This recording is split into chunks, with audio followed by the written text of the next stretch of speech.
Hello, everyone. Welcome to the May 15th, 2024 Finance Subcommittee of the Brookline School Committee.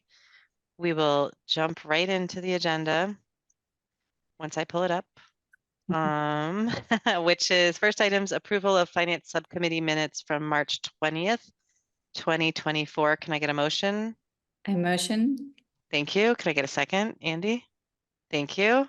Sarah, how do you vote? Yes. Andy? Yes. And I vote yes. Next item on the agenda is acceptance of gifts and grants. Susan gave us a nice cover sheet going through with an overview of the gifts and grants. So the gifts, there's $10,050 in gifts. $8,050 of that is in donations for the high school boys volleyball team. And 2,000 of that is from Project Bread, and those are from individuals to the volleyball team. And then $2,000 is from Project Bread for free meals. I think we've received that funding for multiple years. Is there a motion to accept the gifts? Andy or Sarah? Thank you. Sarah moves. Andy, do you second? Okay. Sarah, how do you vote? Yes. Andy? Yes. And I vote yes.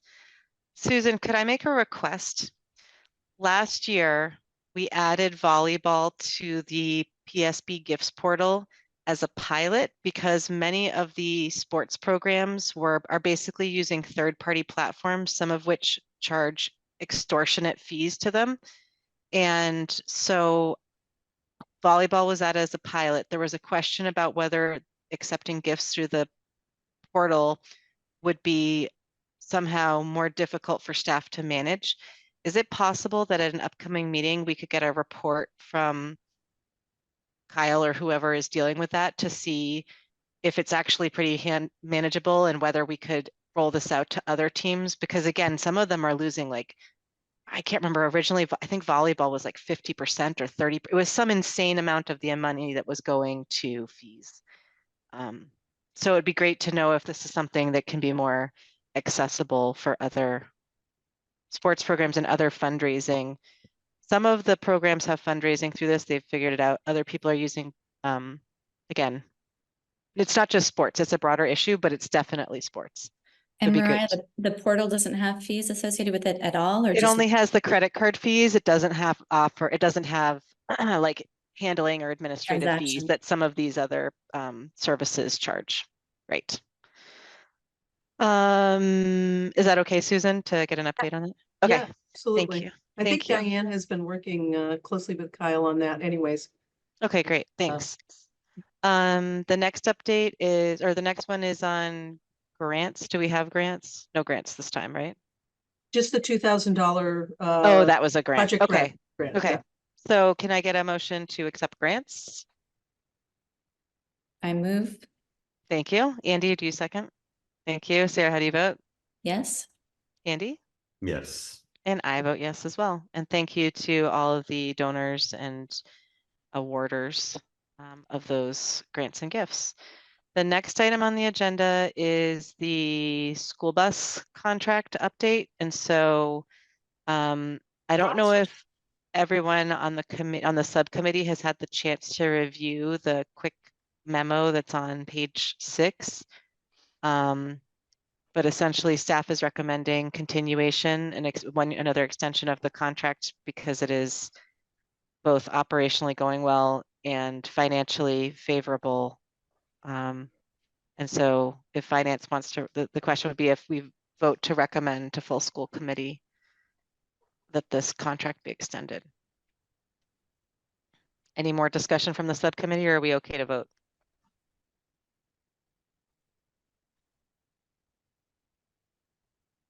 Okay, no questions. Can I get a motion to recommend to full school committee approval of the bus contract? I motion. Thank you. Andy, do you second? I will second. Okay, Andy, how do you vote? Yes. Sarah? Yes. And I vote yes. Sorry, I lost the agenda. Next item is review and possible vote on non-aligned hourly rates and stipends. And this one is starting on page 7 of that document. Susan, what I don't know based on this is what is the, are these carrying forward rates? Have they changed the rates? What is the, how does this compare? Just like, can you give us sort of context for what's here? Absolutely. What I've attempted to do here is to codify what has been paid over the last couple of years for these particular programs that we offer. The original memo that I found was from 2022, and the information there was stale.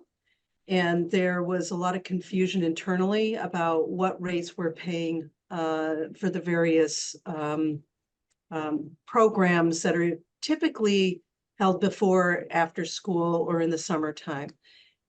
These are rates that are not included or part of a CBA. And so the school committee should rightfully approve them annually. So the funds that were paid out this year are the same, are what are the rates that I used in order to develop this memo. But it is different from the last one that I could find that you voted. And to avoid confusion when hiring for the summer and for the upcoming year, I wanted to make sure that you approve the rates and that I could then share them out broadly.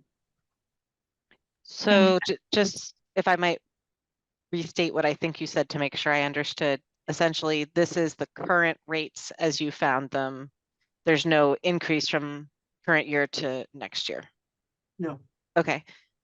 Sarah, did you have a question you were going to ask? I just wanted to know, and what's our process in general to know, like, when we're up to date, what sort of current rates, how do we figure that out? Is it by comparing with other systems or just by knowing sort of what's out there? Well, some of them, such as the substitutes, I did do a market analysis and brought that forward to the committee in the fall to update, because we found that we weren't competitive. Other rates here aren't easily comparable in other districts because everybody has different programs. And so that's a little more difficult. I think it was in fiscal 22, there was an analysis done, a study done. I don't know how it was done. All I know is that the memo in this format was the result of their study. I don't, but there was no backup to say where they got the information, who the comparison. I don't know if anybody that's on the call now that was here at the time knows anything more about that, but some we can compare and we do, and others are vastly different than perhaps other pay arrangements for programs in other school districts. That sounds reasonable. I vaguely recall that Joe Russo put that together. Andy, or Suzanne, does that comport with your recollection? No, you don't recall? I think it does, but I'm not sure. Yeah, Okay. the memo I found said Joe Russo and Jim Marini. Yes. So Yeah. whatever year that was, Yes. that's when this, Okay. That was right before Linus, so Yes. three, That 4 was, years. that was the pandemic year, yeah. One thing that I'm just wondering, some of these I'm a little confused by, and I just wonder, are they very clear, like music extension rates, just to pick on one that's right on the first page. Are those hourly rates? Some of them say they're hourly and some of them don't say. So I don't know what they are if they're not hourly. yes. Hourly is my understanding, but you're right, that's inconsistent. Okay. I can update that just so people have clarity. Yep. Yeah, that would be helpful. And then, is music extension is what we're calling the after school music that is a joint effort of BASE and the music department, the performing arts department. Is that correct? That's my understanding. Okay. Yeah, I think it would just be helpful to make sure that they're clear on the, if there's some other unit other than hourly. Yep. Okay. Absolutely. And then on the part where it's ESY and it has PSB aids and it names ALC, Rise, TLC, and Lab. When you say differential +1, you mean plus $1 an hour? Yes, Okay. So essentially it's the same para salary schedule that we have now, right? Because isn't that already in our, yes. okay. I'm just skimming it because I didn't get the chance to look at it. So do we need to vote this today, or do we have the chance to look at it Um, another time with a little more window? yeah, when would the next opportunity to look at this be, Mariah? Probably too late, that later than you want it to be. So Yeah. maybe we just take a couple minutes now and take a peek Yeah. at it. Okay. Yeah,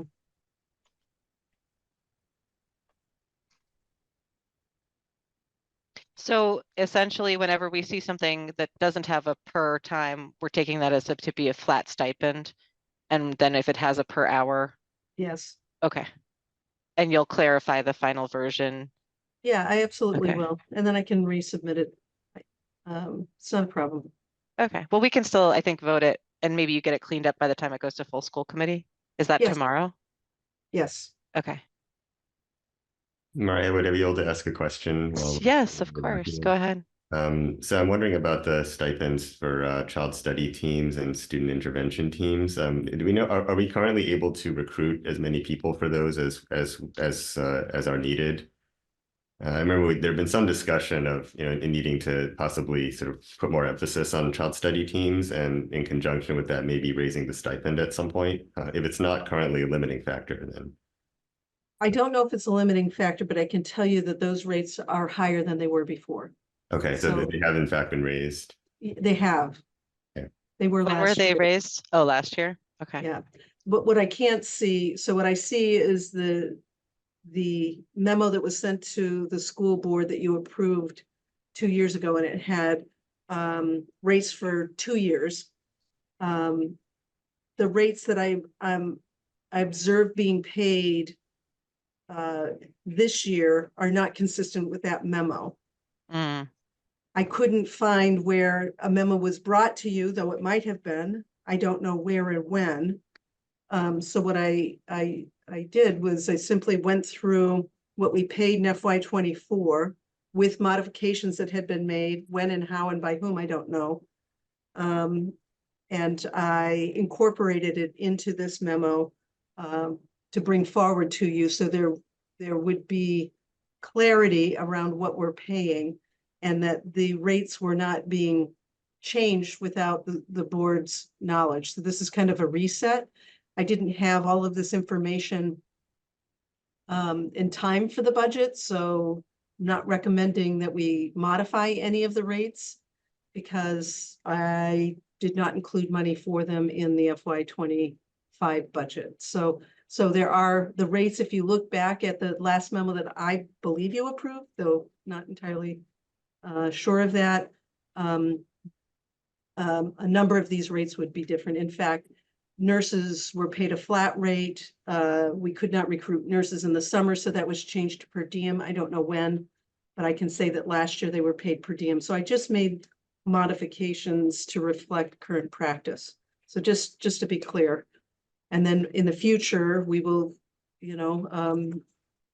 these will be brought before you to consider, and I'll do that in a timely fashion so we can incorporate any adjustments in the budget in upcoming years. So those were updated. Long way around to say, Andy, those were updated. And I don't know the answer to your question about whether they're having difficulty recruiting.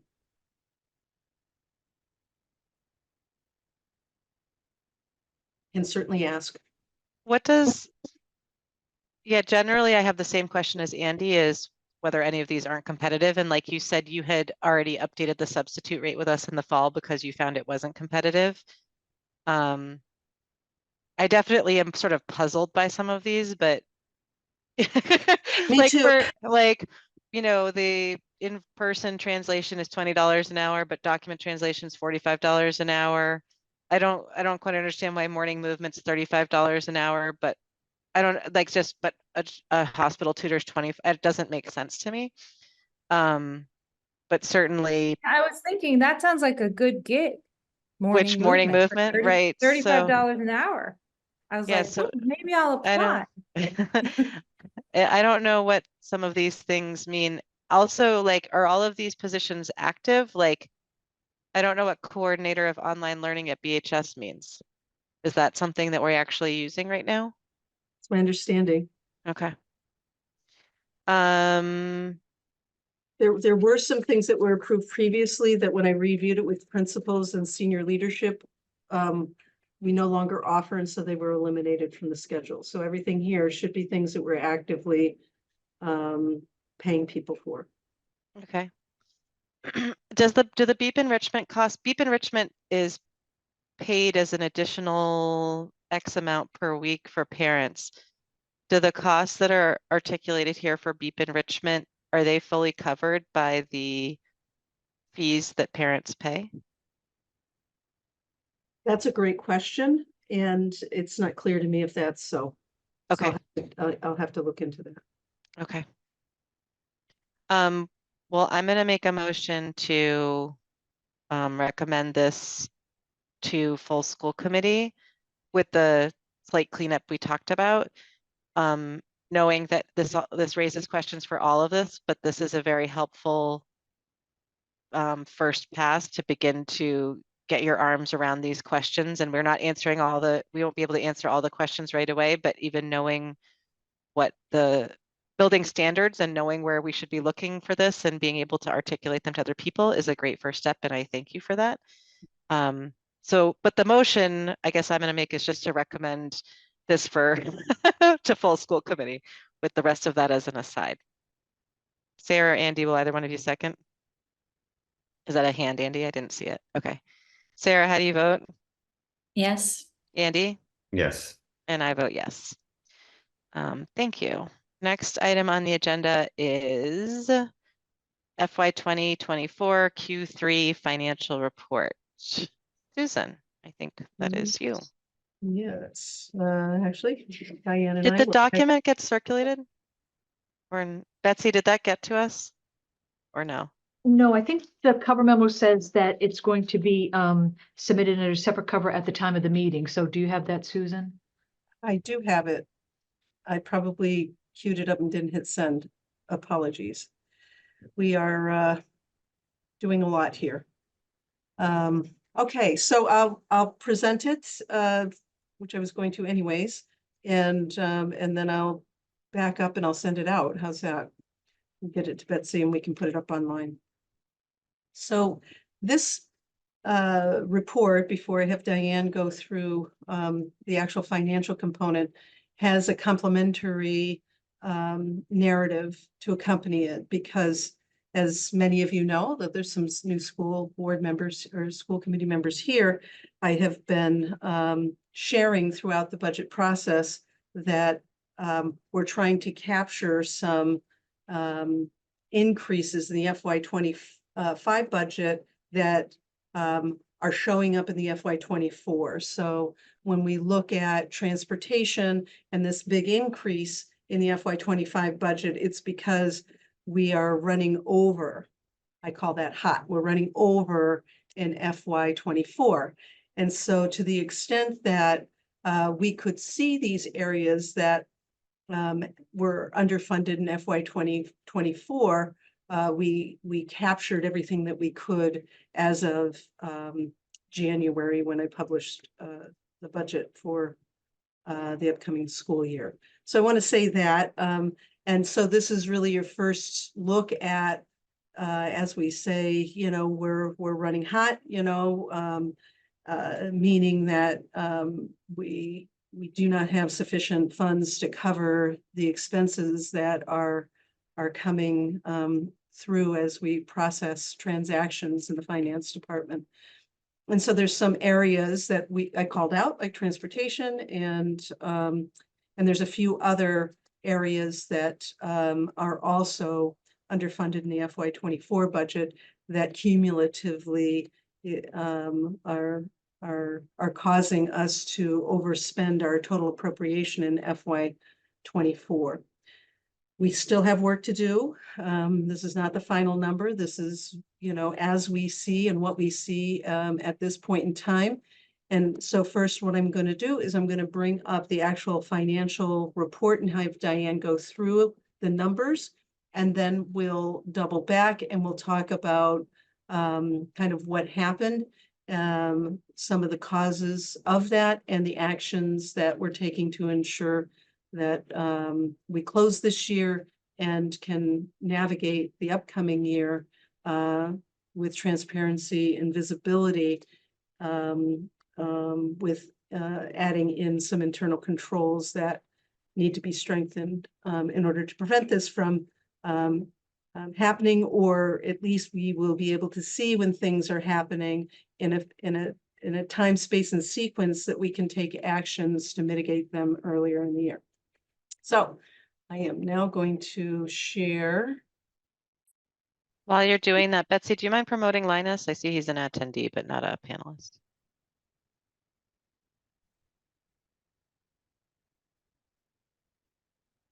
One second. Arrange my screen.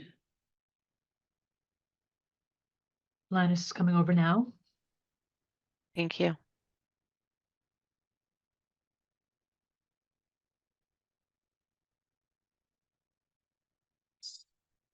Can folks see this document that I attempted to share? Do you mind making it, yeah, a smidge bigger? Or yeah, even a little bit more than that? Sure. How's that? Beautiful, thank you. Okay, so I'm going to turn this over to Diane. The first part will be the school operating budget, and then we'll look at special revenue funds. So I'll toss the mic over to Diane Johnson, who is our school finance director. Thank you, Susan. As you look at this, you can see the biggest change from the second quarter is in the salary line that we have seen from having, whoops, Sorry. From having a big, well, a relatively happy surplus, we've gone to a deficit. And there's a couple of things that explain that. And the main thing is that we were pretty significantly under budgeted in paraprofessionals, and we have many areas of additional compensation, which are explained in the narrative, that were very difficult to capture. It was very unclear in the budget how much was budgeted, and it was even more unclear how much was being spent. It was only when things started to look dire and we sent out an all call for everybody to, basically book their expenses immediately, which has not been the practice in Brookline. People tended to hoard their additional comp time sheets and turn them all in at once at the end of a project or later in the school year, which basically means that all those expenses are invisible to us in the finance department until they hit the payroll. This is a practice that we have to end. I feel that talking to some of the payroll people who've been around longer, we feel like we've got the bulk of them in now, and the ones that have not hit because the work has not yet been done, we have entered into the projection at this point. So we hopefully have a better handle on where our salary is really going to come out at this point. In terms of outside services, this includes OSS transportation, distinguished from regular ed transportation, the contract you were discussing earlier. We knew OSS transportation was running very much over right in the fall. Our current vendor was not able to meet our service needs in many cases, and so we were forced to go out and get smaller vendors charging higher prices to meet our need. To mitigate this impact, we've gone out to bid successfully. We will have a new vendor starting in the fall, so we will have fixed pricing and all of our transportation needs met, even as they flux up and down. And we hope that that will go a long way to help containing the runaway transportation costs we experienced this year. It was a Diane, can I Yes. interrupt real quick? sure. First off, do you want us to ask questions as you go, or do you want us to hold all the questions until the end? A meta question. Because I kind of get waylaid in my thought. So, Very good. Okay, so Stephen, yes, thank you. okay. Supplies and materials, we're running significantly under, and everything else is, what it is. I think in the equipment and leases, some of that will probably, well, right now we've got a freeze on, so. But the big cost drivers were definitely the big switch. We knew about these expenses, the contracted services for outside services, particularly OSS transportation. We knew about that in the second quarter. We didn't know the magnitude of it in the second quarter because those expenses weren't on the books yet, and they came in a flood. And then the salary change was pretty huge. Okay, now questions. Stephen, I'm going to let you go first and then we'll go back to order. Go ahead, Stephen. Thanks. I'm happy to defer to committee members first if there is someone who precedes me. Go ahead. Okay, I just have a clarification question. When you say that there wasn't visibility into the magnitude of these expenses, can you explain further on that? Does that mean that are we not able to track accruals before they hit the books? Or, I mean, surely there was approvals, right, of these expenses. So what does it mean to say that we didn't have any visibility into it prior to them hitting the books? So in the area of additional compensation, there has not been a clear and tight budgeting process for all of these small projects that take place where people are making additional funds. Each school doesn't present us with a budget saying, we're going to spend this much on before school, after school, homework help, so that we know that ahead of time. So it's all, the first time we see it is when the timesheets come in. Now, when things are running beautifully, as we hope them to do in the near future, we'll have a budget from everybody saying, these are the things we plan to do with these additional, that we plan to spend additional funds on the following initiatives. And then the timesheets are going to come in on a weekly basis. And so they and us can track against their budget and see if they're over, under, or right about where they should be. When it comes to the contracted services, there was some confusion early in the year about the approval process for contracts and the necessity of getting a contract and a purchase order in place before work started. And that is a huge problem, because if the first idea that the finance office has that we've committed to expenses is an invoice, that is the cart before the horse in a terrible way.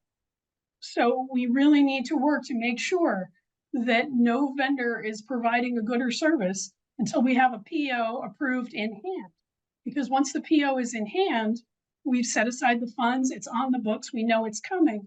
And it's simply a matter of PO, the funds are encumbered, invoice comes in, we pay the bill, they move from encumbered to expended, and everything's great. With contracted services, there's a contract that precedes the encumbrance of the PO. But there has been a lot of looseness in this process over the years, and people have started right away for various noble reasons, I'm sure. But what ends up happening is they're working for weeks before we know anything about it. And that's a real problem that we have to put an end to. So buildings have been contracting services, but not against a specific budget and not before there's been a purchase order that's been on file with the finance office so that they've been able to track it. Correct. Okay. Thank you. Val?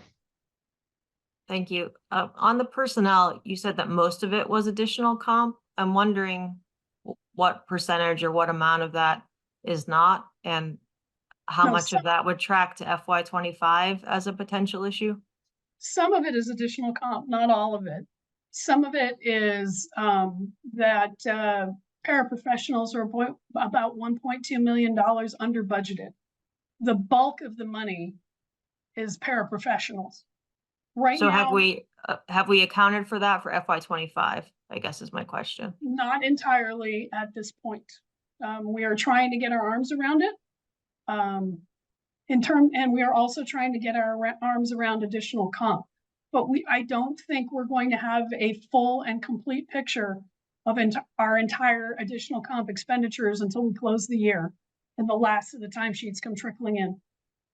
So is the para issue because we budget a vacancy rate that is higher than what we're seeing? Or I think that has to do with the absence of position control, which hasn't been operational for some time in the district. You know, it's easy when you have a good position control operational, you know, you budget all the chairs and you can't hire a person unless there's a chair that's empty. Unfortunately, people think about hiring, they think about replacing people.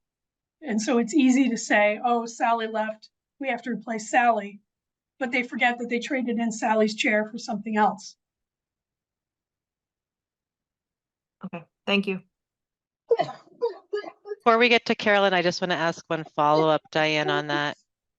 When you're ready, do the paras represent any increase in paras as opposed to trading in, or were there, like, for example, were there student specific needs that led to additional para hires that is tied into this? Or was it merely that people were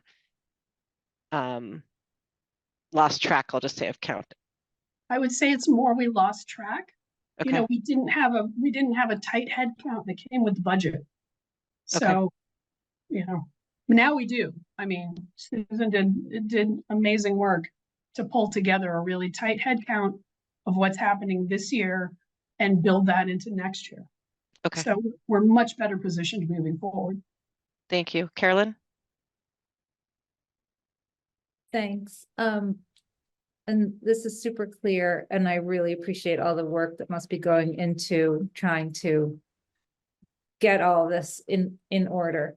So I think I'm curious about the comp time. I'm wondering, is the comp time are you seeing bigger numbers, more comp time than has been billed in previous years? And is there any kind of policy, like a cap on that? Like, is not that we don't want people, you know, doing work that's needed, but I'm just curious to learn a little bit more about how that works. And then, sorry, I'm going to ask another question too on the, I think Susan used, or Diane said that a lot of the outside service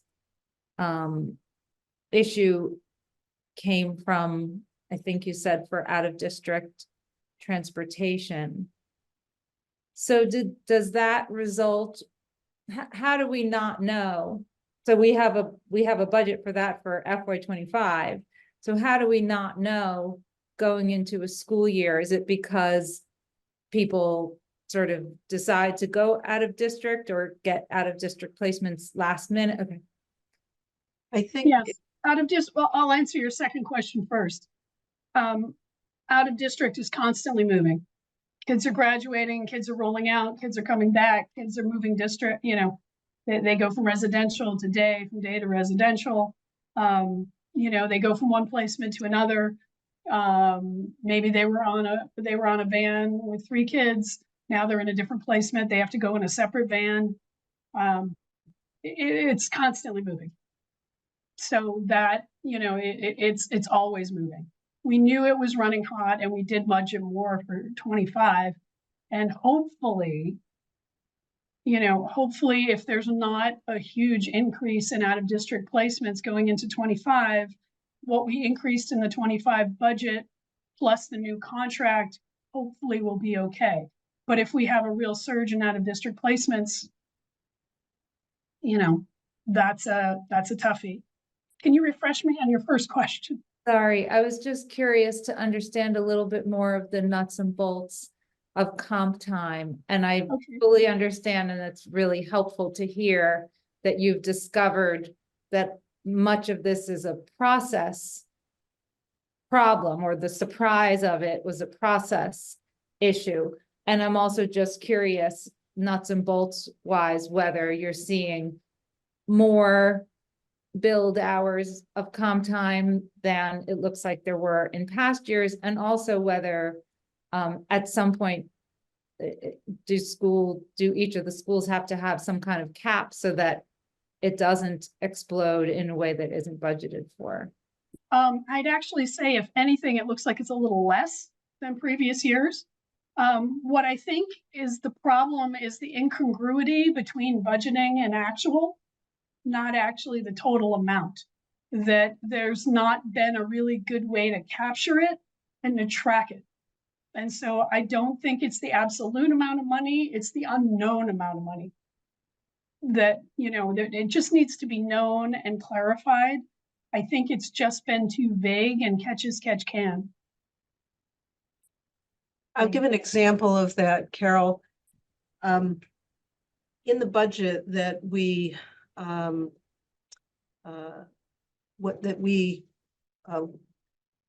that was approved in the FY24 school year, the line items were vague for extra comp, so vague that you couldn't tell what was supposed to be funded out of it. There would be a title that would say something, let's say like advisors, but there was no connection to advisors and anything specific in payroll that you could connect the dot to. So one of the things that we're learning as we learn about Brookline is we learn about these programs. And I'll give an example. In the summer, we run this calculus project. We can't see where calculus project was budgeted because there's nothing called calculus project in the budget. And so we have a line that has, let's say, I'm making up round numbers just for illustration, that has 150,000 in it. But we don't know if that's for calculus project, if it's for advisors, if it's for homework club. We don't know what is behind that number. And when you budget, you should know what's behind the number that you're presenting so that then you can one, track expenses against it, but also you know that this expense should be happening. And so you can, as we say, shag information because you're not seeing it processed through. And so, as Diane said, one of the big challenges with navigating this year was not having the budget detail to support the budget funding. And then to complicate matters more, the accounting code system was changed and we were not provided with a map from the old accounts to the new accounts. So what may have been charged in one location at one time, the account codes changed. And then even on the payroll piece, not all of the staff that were being paid had an account code attached to it. So we couldn't even take by account code and roll that up to see if that compared to a budget number, because not all of the personnel had position control numbers, nor did we know what account they were being associated with. So a lot of it was like a situation this year where there were some technical challenges and then some process challenges that converged to cause this situation we find ourselves in.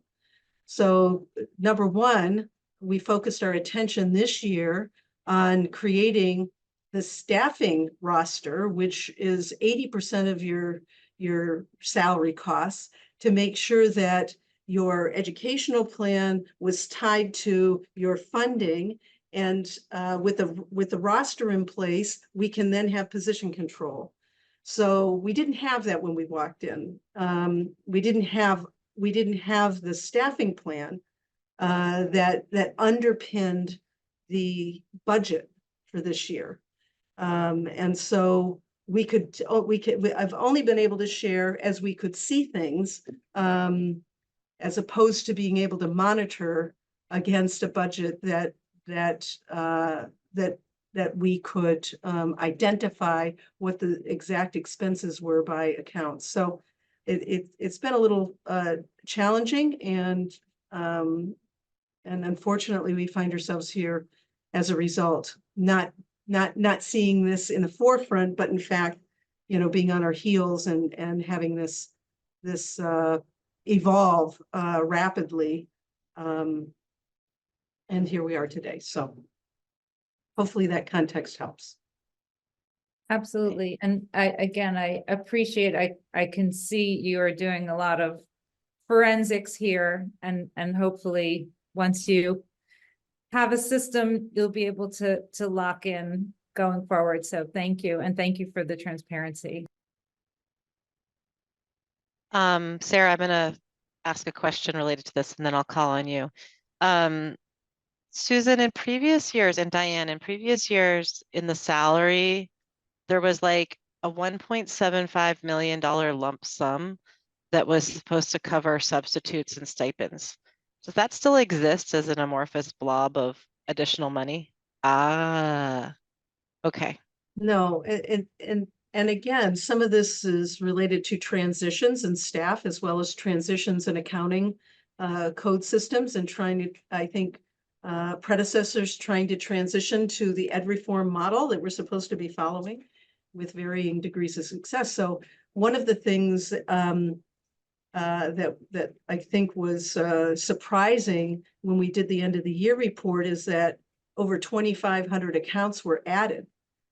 That's a lot of accounts, and the reason for that is that a lot of the way that budgeting occurred in the past was very centralized, and you know that when you look at last year's budget, you had all of these staff reporting to the Office of Teaching and Learning, but they didn't report to the Office of Teaching and Learning.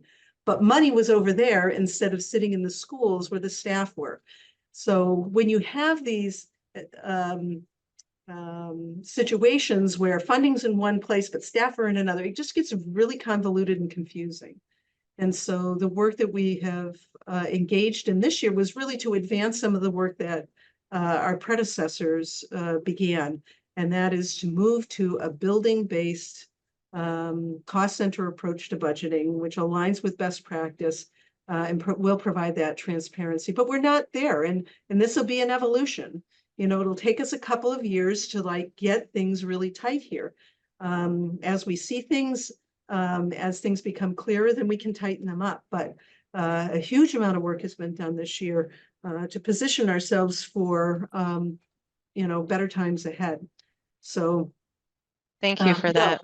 Yeah. Yeah, I think that's really, I always assumed that there was a basis or a chart explaining where people could derive the stipends from. So maybe it did exist, but it didn't get passed along. But anyway, it's great to know that you're going to be nailing that down and getting greater clarity on. I also think it's a question of equity, why in one building someone should be getting a stipend for X, and then another building, maybe that thing doesn't occur because no one thinks that there should be it's not a stipended position. To me, it's just really good to have transparency around who's getting money for what and making sure that that's happening in an equitable way. So thank you for that. And I will say that one of the things in the FY25 budget is that each building has a certain amount of money for these items, right? That's at the discretion of the principal. So we're not going to tell them what, but what we're going to do as we get through the end of this year, we're recording everything that we're spending money on by school. And then we're going to provide the principals with an accounting of this is how much money that was spent in your school for these, we call them, extra compensation, which is for stipends and workshops and things like that. And they have all been given the same amount of money in order to spend in the upcoming year. And then they can make some choices. Unfortunately, will it be enough to support everything that they're doing? No, but it will address this issue of equity. And the principals will be able to then see, oh, there's homework, especially the new principals, they're coming in and they don't know about homework clubs, and they may not know about some of these other programs that are offered here in Brookline. And this will help us to, illuminate, some of the programming that we do offer. We can make some choices, locally at the neighborhood schools. And then we can make sure that we're funding things properly and transparently moving forward. So it's all good. This is just, unfortunately, not having those things in place causes us to we find ourselves here now. Can I make 2 comments on that? Sorry, Sarah, I promise I'll shut up in a moment. Just one is that some of our schools have twice as many students as other schools. So funding them all equally, I think disadvantages the larger schools who have many more students who might want to participate in programs. And so maybe that's what you've done this year, but I would encourage us to weight that by the number of students in the school projected, so that we're giving, if you can only have homework club and morning movement and you have twice as many students to do that with, and then students can't participate because there's not enough slots, that doesn't seem like it's an equitable approach, even if it's even. True. And the good news is that by having this spelled out, we'll be able to have those conversations. Yeah. Well, and the other thing is, by giving people money, I mean, as we just looked at that other memo, some of these things are wildly more expensive than others for reasons that aren't very clear, or at least weren't very clear on the face of it. And so, what does it mean if a principal is offering X, but that means they can't offer, I don't know, it just seems like it might distort some of the choices made. But again, that's something to detangle over time, I think. Absolutely. Anyway, Sarah, go ahead. We finally got to all of my things. At the very beginning, I had 5 questions, and now we're good. So thanks. No more questions? No. Okay.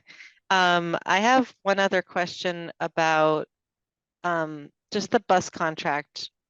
So as I understood it, the bus contract we voted was for in-district and Metco transportation, but the transportation challenges we're having are out-of-district transportation. So we didn't just vote to extend a contract that was challenging, right? Okay. I just want to make sure my understanding was accurate. So what you voted was regular ed transportation and Metco. Yep. Right, not at it. That's okay. Challenges are with the OSS transportations.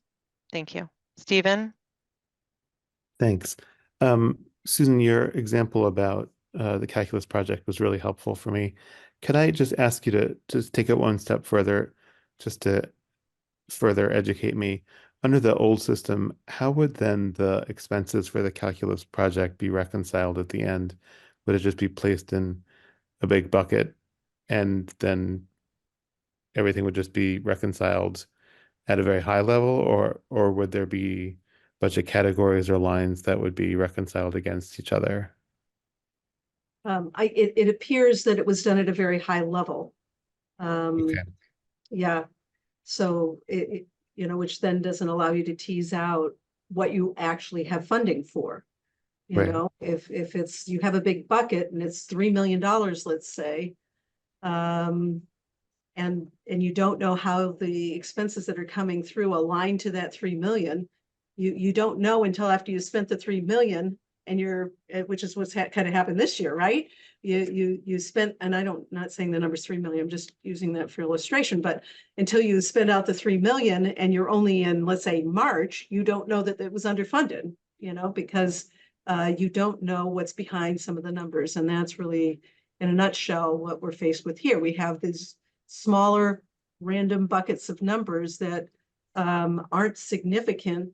And when we total them up, it doesn't total to the time cards that are coming through.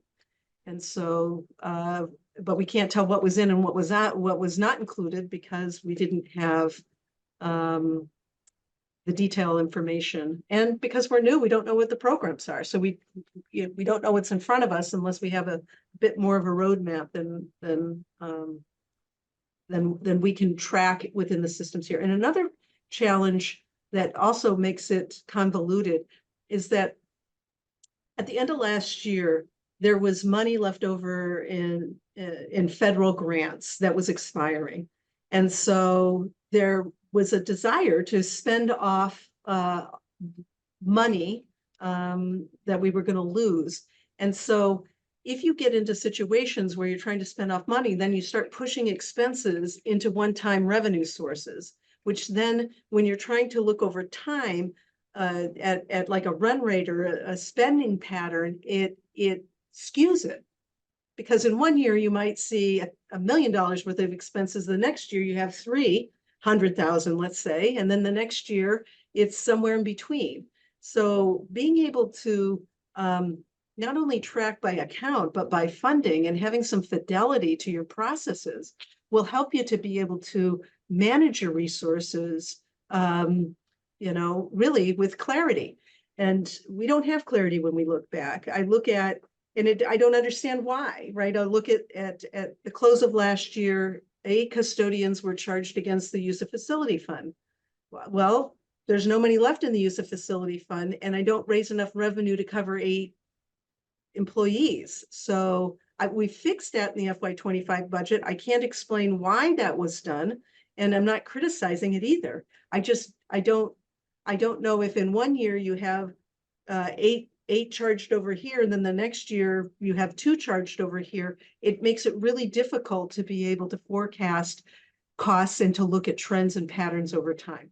So we will clean this up, and we have done a significant amount of work to clean up the grants and the revolving funds because we have a staffing plan that's tied to your educational programs now. The last piece of work to be done is this extra compensation. Once we can nail this down, we should really have some clarity that will help us to be able to make informed decisions moving forward, to report in a consistent way in real time, and we'll be able to make meaningful sense out of the numbers that we're seeing. So I'm really excited about it. I'm sorry that we find ourselves here, but no, thanks, Susan. That was yeah. really clear, and I really appreciate the work that you're doing at rationalizing all of this.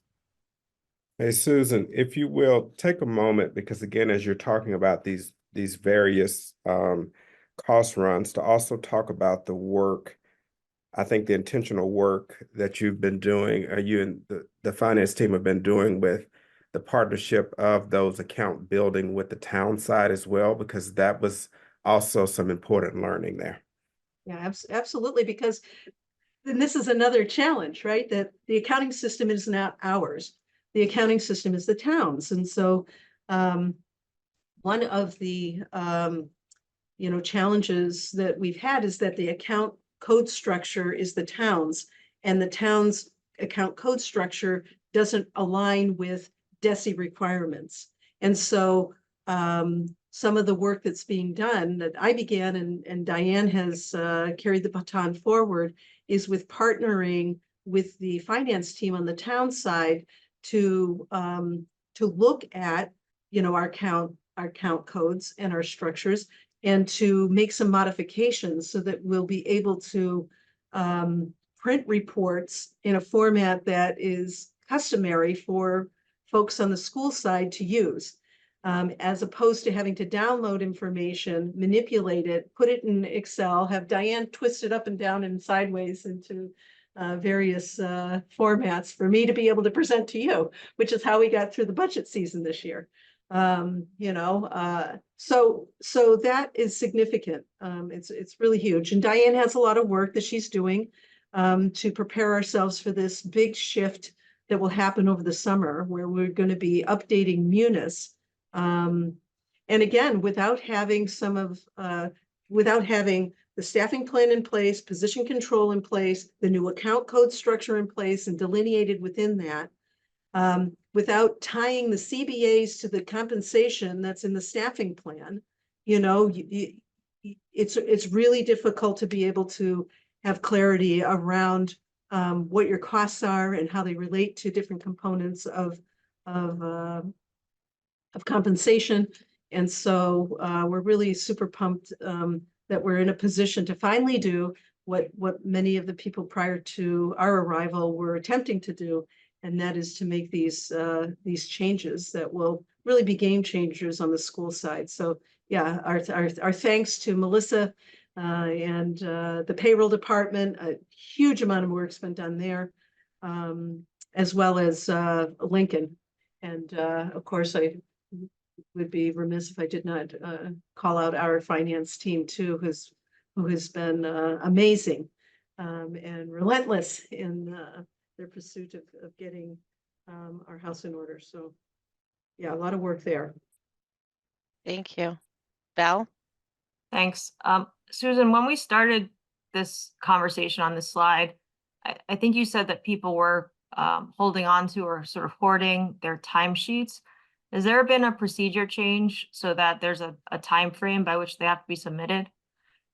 So, you know, within 60 days of the service or something, so that there's a better ability to track so that we're not in that payroll crunch?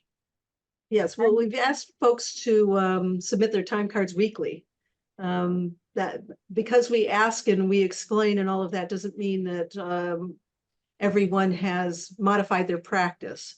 But what we're able to do, if we can get, and then you have trouble damages, and the district got into some problems with that this year and last year, big magnitude the year before, because of not timely paying employees for the services that they rendered.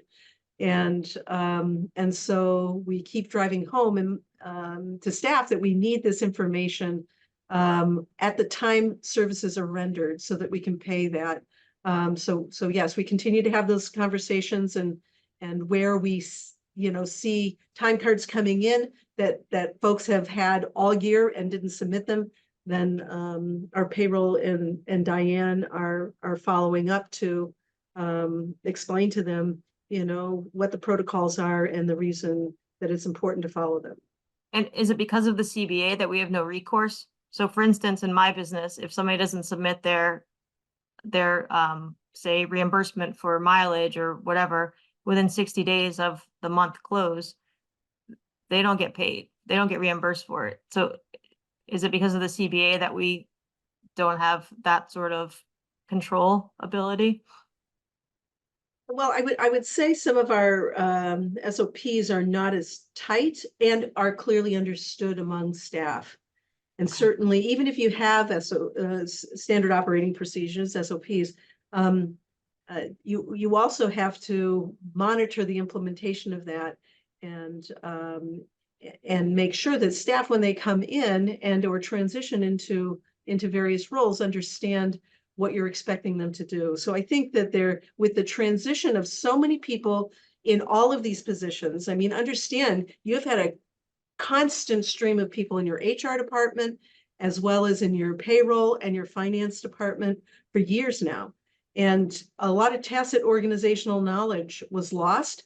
And then as people come into the positions and they try to acclimate to Brookline, if you don't have any documentation and or any transition with people that were doing the work before you, then it's hard to impart that tradition and or SOPs to the people that you're just beginning to work with. So sometimes, when you come in, Diane and I have to see what is happening here. What are the practices here? Where is the documentation? What are the standard operating procedures? And we have struggled to find, standard operating procedures that are clearly articulated and shared with staff. So all of this, is a whole bunch of things happening simultaneously that have kind of caused us to be in a really unsettled place financially here. Thank you. Thank you.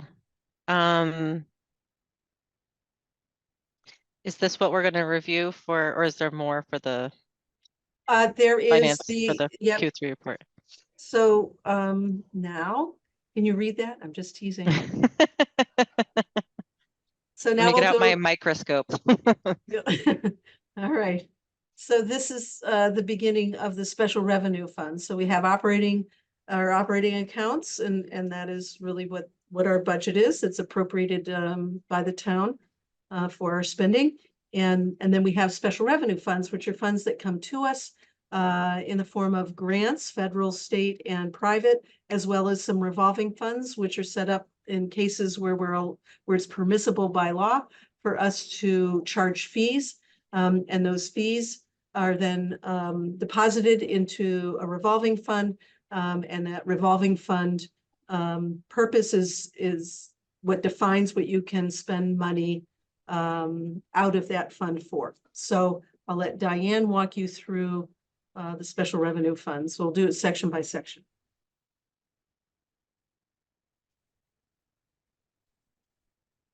Nice slide this. Okay, we start with the federal grants, and we've broken past reports, sort of aggregated all of the multiple years of a grant together, and I've split them apart by grant year because each year of a federal grant is separate, and I think it makes more sense to look at them that way. So we are working on getting the old grants cleaned up and spent down.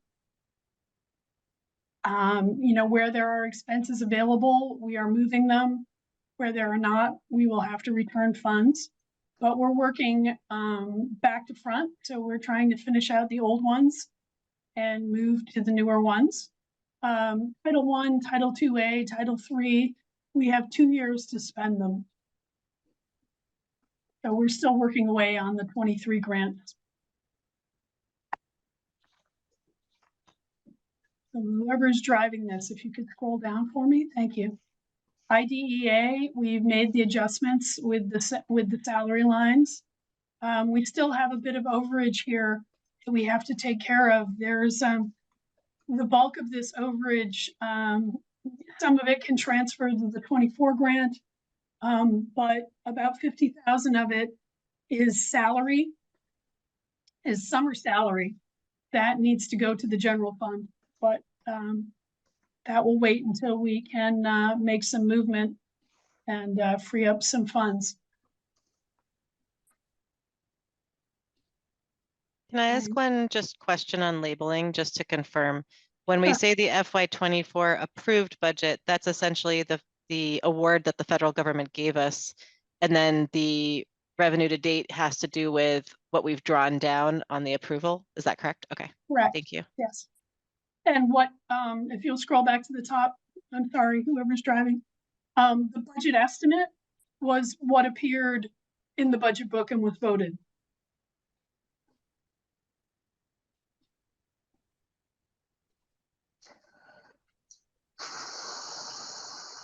Okay, and circuit breaker,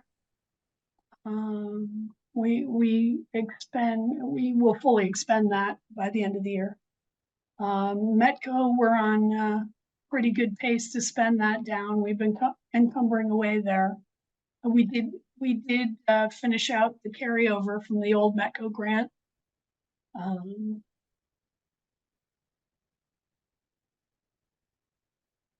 All right, can we keep scrolling?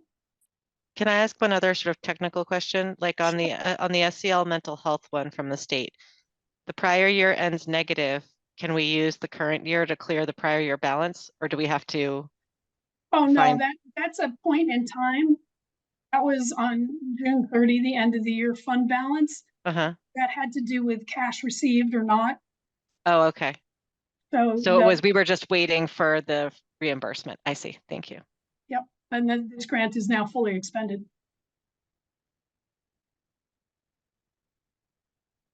Private grants have various lifetimes and various requirements.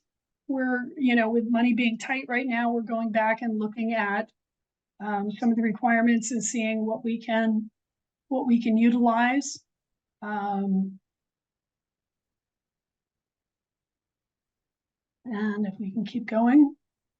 And then we're down here in the revolving accounts.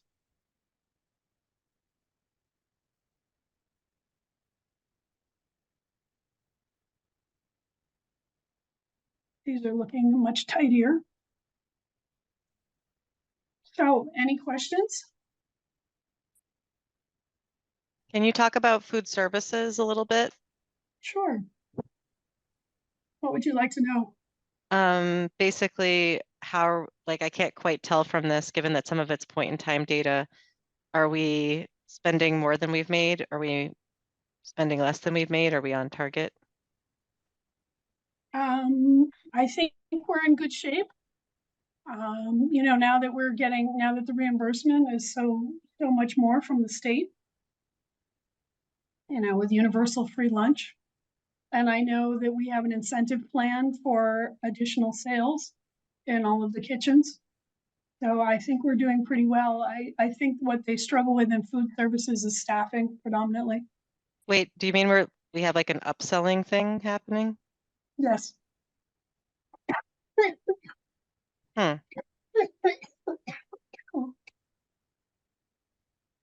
Why are we upselling kids on lunch? We're not upselling them on lunch. It's additional things. Why are we upselling them on additional things? Yogurts. carte? Is it a la cartes? Yes, it's a la carte. Yeah. I guess I'm confused why we would be upselling children on anything. Is your question if it's intentional? Well, it has to be. There's an incentive program to get people to sell kids like yogurts and stuff, and I don't understand that. I'm not, I can talk Maybe we to, can, yeah, I'd love to hear Yeah. more about that maybe at a separate time, Yeah. but that sort of hits me at the surface level, and I'm not sure about that one. maybe Okay. it's what does upselling mean? Maybe might be a better. I don't think it's entirely to kids. I think that also encompasses catering. So like doing meetings and things like that. Okay, so maybe we can get clarity on what's happening there. Okay. Okay. Can you also talk to us quickly about base and if they're going to end the year? I think we had a report last month, right? Like they're going to end the year a little bit negative, but they had a fund balance, so they'll still be positive in their fund balance. Is that still the case? I haven't heard anything to the contrary of that. Okay. Any other questions from others on revolvers? Cliff, I saw you unmuted. I've actually have been waiting for you to ask if advisory any questions on the earlier topic. Oh, you always have I should have, Well, I I didn't. mean, you generally ask, so I wanted to wait. I'm sorry. No, that's all right. It's not a problem. But I do not have any questions right now on the revolving funds. I mean, I do have some questions on the material that was gone over, and you know, I can do it here. We can have a conversation offline. It doesn't really matter as far as I'm concerned. It's you tell me. No, I think we can go back to it, certainly. Sure. And you can ask your questions. And I apologize to you and the other members of advisory. It's no worries. There's a lot to go through. I guess I have. I'm kind of looking ahead. I'm going to ask my last question first, which is, what are the plans for dealing with this sort of a deficit? If at the end of the fiscal year or close to the fiscal year, when you're closing things out, you haven't been able to narrow it substantially. That's kind of a first question. And related to that, I guess, is trying to understand the timing of when this when this large gap really became known, exactly when, because you know, while we've been doing the budget obviously for fiscal 25, if there was information that could have been used to talk about fiscal 24 for two reasons. Number one is to, you know, show why things more linearly, why things were going from 24 to 25, but also just to be prepping people because, you know, to my first question, deficits have to be dealt with in some way. And I guess my third broad question is, how does this change? Because I've heard a variety of different things here. Maybe I'm misinterpreting a little bit, but you get spending authority at the building level. It sounded to me like, maybe there were some people hired or certainly contracts entered into without central administration knowing that. How does that get rectified? And what are the consequences for people if it doesn't get rectified? Because this is a real problem. And sorry, I do one other question. Susan, in your research, would you say this is idiosyncratic to fiscal 24 because we had a part-time CFO? Or do you see these issues having been in the system, going back before FY 24? When you say 24, do you mean 23? Last year? Yeah, I'm sorry. Okay. So for this year's budget, not for next year's budget, for the budget cycle we're into this year, that was prepared by a part-time CFO, wasn't it? Right. Yep. Okay. So those are a lot of questions. Sorry, I've been holding them. I'm sorry. That's okay. That's okay. But I'm wondering, so we prepared a narrative to accompany this that I don't know if it's helpful or not to walk through, because I think many of the questions you've asked, we've attempted to cover in the document. Or let me make a suggestion then. Why don't you let us meeting advisory, the folks here from advisory, take a look at the document as opposed to taking everyone's time to walk through it line by line, and then we can follow up with questions and clarifications. Yeah. I think that's fair, because unfortunately this is, as I said, the situation isn't simple. There's a variety of different things that have happened. Some are technical, some are adaptive, right? Some are circumstantial, that collectively, convened right here and right now to cause this situation. And so what we've attempted to do is to codify as simply as we can, so that people can understand kind of what happened, some of the challenges, and what actions, and we'll say guardrails need to be put in moving forward, so that we don't find ourselves here. It's totally fixable, but it's not something I can fix.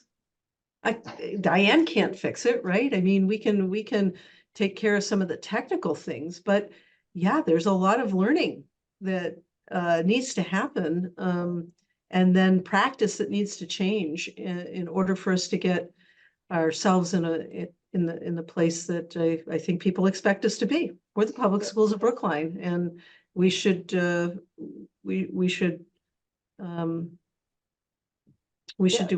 better. I look forward to reading the document. And look, as Can I interrupt for 1 second? Sorry, Cliff. I just want to say that I don't want to skip us looking at this document. I think this is an important part of the meeting, and so even if we don't get into it in great details, I think that the question Cliff asked, for example, what is the plan from here or whatever for the rest of the year, I think is important for us to say in this meeting and not just to hand to advisory to look at offline. Okay, sure. Thanks. So some of the actions, and happy to answer them. I'm not trying to avoid answering questions. I just want to know what's helpful, given that you didn't have the opportunity to receive this in advance. So next steps will be that we need to transfer some money from our salary line to our non-salary line, about 1.2 million. in order to be able to execute purchase orders for things that we're obligated to pay between now and the end of the year.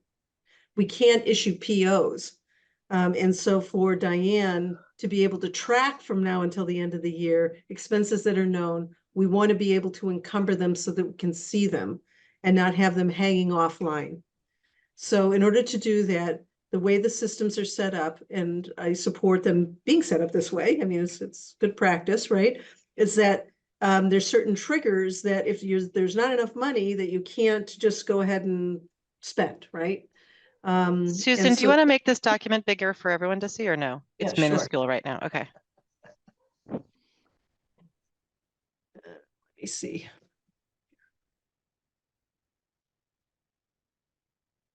How's that? That's as big as I can make it on this. Is that helpful? Mm, It only goes to 200 and that's 200. okay. It is what it is, I guess. Yeah, sorry. That's So, okay.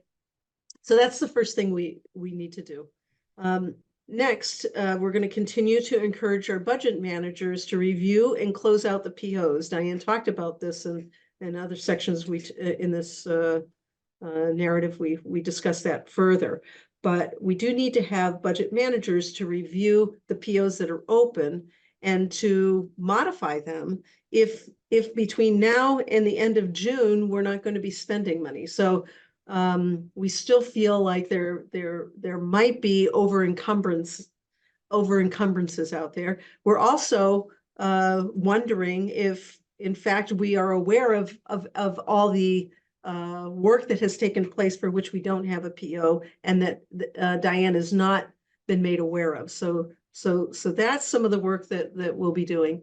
Also, as Diane mentioned, we're going to go through, the next step for us is to go through to review the various grants and revolving funds to see if there's to make sure we're clear about purpose of what grants and such were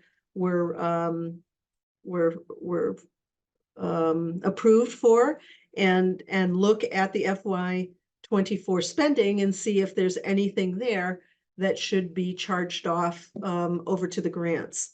So that's work that we'll be doing in the next several weeks, so that we can make sure that what is in fact in 24, the operating budget is expenses that are attributed specifically to that.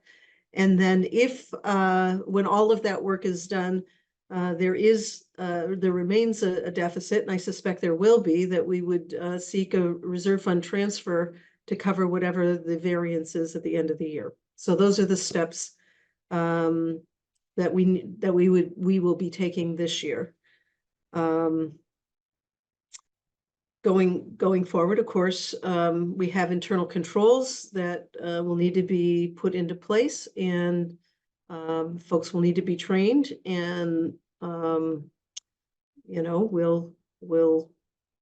we'll do everything that's necessary to make sure that the guardrails are up, and we're able to have visibility early, so that we can proactively manage our resources within the appropriations provided. So that answers one question. Are there any other questions regarding next steps or thoughts about next steps? So the only comment I'd make, a recommendation really, is to the extent that a reserve fund transfer is requested, that means coming to the advisory committee. Okay. And I think that a lot was said this spring, and I think the folks at advisory, were very comforted by some of what they heard from the finance team this year. And so I think that coming to advisory with a very detailed discussion, not just about how you got here, but what you're going to do going forward, would be really beneficial.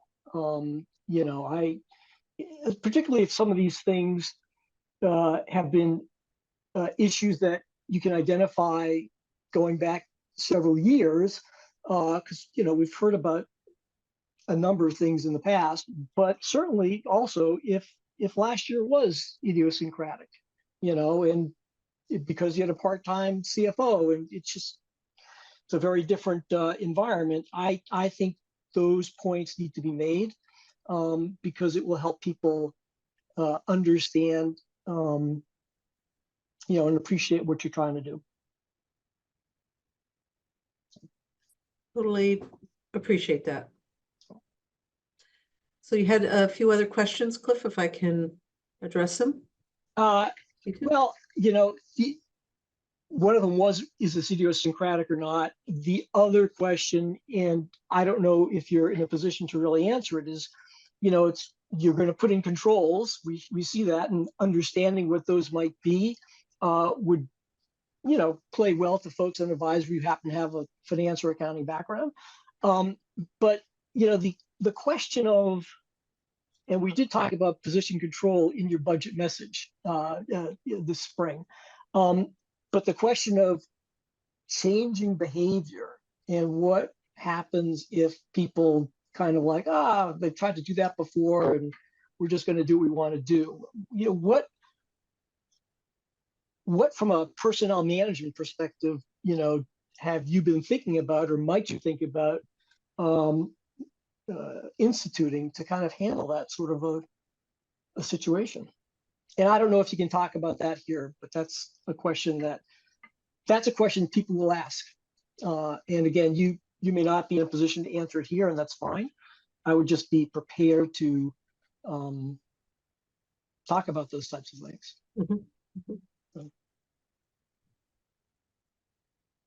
So I guess what I would say is, for me, I want to give the system the opportunity to learn and understand, and I'm going to assume positive intent, but that the effort will be made. I can say that in my conversations this year with principals and senior leadership, there is an appetite to know and understand.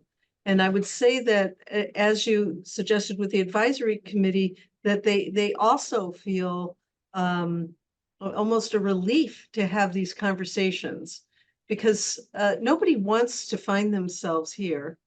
It's upsetting, and so I do feel like, in general, that there is a willingness to grow and advance the financial acumen of our team. And I would even argue it's not just financial, it's management of human resources, which is integrally related to funding, especially in education. And so how do we manage our resources, time, money, and people in a way that complements and supports our other goals, which are to be fiscally responsible and provide a high quality learning experience for kids. And this can be done. And so we need to do some work in developing the skill set of our leaders in order to be able to do this. But there is an appetite, I will say, internally. That's my experience with the staff. There are a few pain points, and there are some people that have, we'll say, as in everything, some people are better in certain areas than others, and so they'll require more work. Should there be specific people that are aberrant, we'll say, then we have to address those on an individual basis. I also know that Dr. Guillory has had and will continue to include in his budget, his goals, improvement in the work that we do in the area of finance and budgeting. So I feel like there's some alignment there. If you look at our strategic plan, it really calls out the need for growth and development in this particular area. And so I feel like there is some alignment and energy and synergy around improving in this area. So that's how I'd answer your question. Thank you. Mhm. As far Thanks, as Susan. internal ahead. controls, I mean, we can certainly, that's this section. So after what do we do, you know, the next steps for this year, we get into 5 important, and these aren't the only ones, right? These are, you know, you can only tolerate so much change and expect, you can't change everything in the organization simultaneously, because people will get confused, and your ability to make systemic change will decrease exponentially based on the amount of change that you're trying to implement. So our focus, again, staffing is really, you know, number one in my opinion. And so position control. So these are the 5 areas. Position control, budgeting for additional and extra compensation. Budgeting in general, we need to strengthen our practice there, and we are. Contracts approval, contract approval and oversight. We talked about that tonight, and we get into more detail on that, more specifically what we're talking about there. Purchase order management and accounting management. And this item in particular is, you know, giving people the appropriate permission for what their role is. This is a huge area. I've had many conversations with Lincoln down in the finance office about this. You know, it's really identifying the roles and responsibilities by position and making sure that people have no more or no less than what they need. Right now, people have more, and then I would argue that they should, because if you're going to be able to manage, you know, your resources, then you need to have a hierarchy of approvals. And so for the upcoming year, for sure, we want to limit some advanced control tools to just, you know, Diane and our budget analyst, and take some of those rights away from other people. Because when people can move money around and you can't see it, you report, you prepare a report today, and then tomorrow it looks very different because somebody has made some adjustments on the back side. Then you have to go back and figure out who's making the changes. It's really, you know, it's a problem. So tightening down on that, we've done some work this year. We will do some more tightening next year. So I give you a list of those, and, you know, Mariah, if you would like me to go through each, I'm happy to. If I don't actually. I think there's a lot of good information there, but I did want to make sure we covered the sort of plan for dealing with this bit. We are at 6:28, and I hate to make minutes go late. That's a bad thing. And we didn't get to discussing the town meeting summary. Ben, I see your hand is up, so give me 1 second to just sort of preview what we need to do in 2 minutes, which is we need to say that there is going to be a summary of the FY25 budget that's going to town meeting, and it needs to get to town meeting before town meeting starts, which is May 28th. And Susan, did you confirm the supplemental mailings date with Melissa? Did you get the chance to do that yet or not yet? Cassandra did, and she told me, but I honestly don't remember what she told me. Okay. Sorry. That's okay. But we want to try and get the summary into the supplemental mailings. And that's something that Susan, you and your team will work on in the next however many days we have. I think there's still at least 5 days Yes. to get It's- that done. And there's a nice executive summary that was already prepared for the budget already. So it's really just refreshing that for to accommodate the changes that were made to subsequent to the budget being published. Yep. Ben, 30 seconds, go. The first few seconds are devoted to a thank you to Susan Gibbons and Diane Johnson for the presentation tonight. The next few seconds are devoted to a recommendation. You know, this dribs and drabs that I feel like we're going through as a member of the advisory committee. I know you're all working as hard as you can to find out what is going on. And it seems to me we need or that is to say, the school department or the school committee needs to be able to make a presentation about what's gone awry and how it's going to be fixed. Learning something new every 4 months or 6 months is just not a way to gain, regard, trust, respect. I think right now the advisory committee is besotted with Susan Gibbons. We are so glad to have her on our team, that is to say the town's team. And we'd like to see a coherent, I speak for myself, I and I believe other members of the advisory committee, would like to have confidence in a coherent presentation. There are issues, fine. We've all run into issues in our professional lives and our personal lives, but developing a response to them in a large way is much more efficient than, well, today's infection is this, tomorrow's problem will be that. That's all I wanted to say. Thank you, Mariah. Thanks, Ben.